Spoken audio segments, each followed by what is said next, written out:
वृंदावन का एक साधु अयोध्या की गलियों में बड़े प्रेम से राधे कृष्ण जपते हुए जा रहा था। तभी अयोध्या का एक साधु वहां से गुजरा। उसने यह सुनते ही कहा, अरे भाई, जपना ही है तो सीताराम जपो, ये टेढ़े का नाम क्यों जपते हो? वृंदावन वाला साधु यह सुनकर भड़क गया और बोला, जरा जुबान संभाल कर बात करो। हमारी जबान पान खिलाती है तो लात भी खिलाती है। मेरे इष्ट को टेढ़ा कैसे कह दिया? अयोध्या वाला साधु बोला, इसमें गलत क्या है? तुम्हारे कन्हैया का नाम ही टेढ़ा, कृष्ण उनका धाम टेढ़ा, वृंदावन। और वृंदावन वाला साधु बीच में बोल पड़ा, चलो मान लिया नाम और धाम टेढ़ा है, पर उनका काम भी टेढ़ा है, ये तुम कैसे कह रहे हो? अयोध्या वाला साधु मुस्कुराकर बोला, तो सुनो, यमुना में नहाती गोपियों के कपड़े चुराना, रास रचाना, माखन चुराना, ये कौन से सीधे लोगों के काम है? और सच बताऊं, आज तक मैंने उन्हें कभी सीधे खड़े नहीं देखा। यह सुनकर वृंदावन के साधु को बड़ी बेइज्जती महसूस हुई।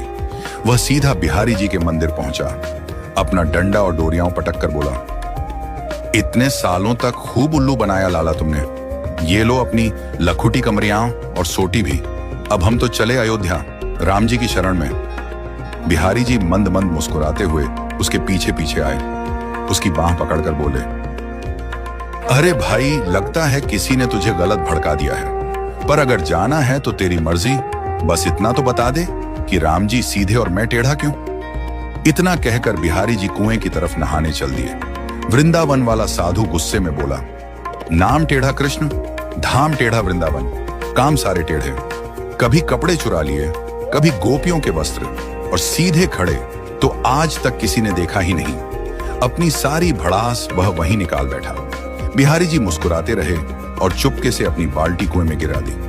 फिर बोले, अच्छा तू जा, लेकिन जरा मदद तो कर, सरिया ला कर दे ताकि मैं अपनी बाल्टी निकाल लूं। साधु सरिया ले आया।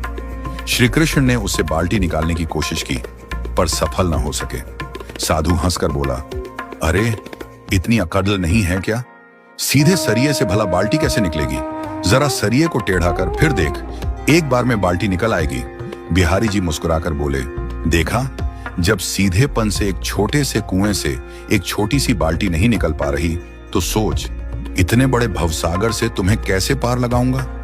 आज का इंसान तो पापों के इस गहरे सागर में डूबा है, और उसे निकाल पाना मेरे जैसे टेढ़े के ही बस की बात है।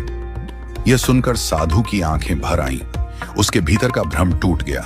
वह गदगद होकर बिहारी जी के चरणों में गिर पड़ा और आंसुओं से भीगा स्वर में जपने लगा, राधे कृष्ण, राधे कृष्ण।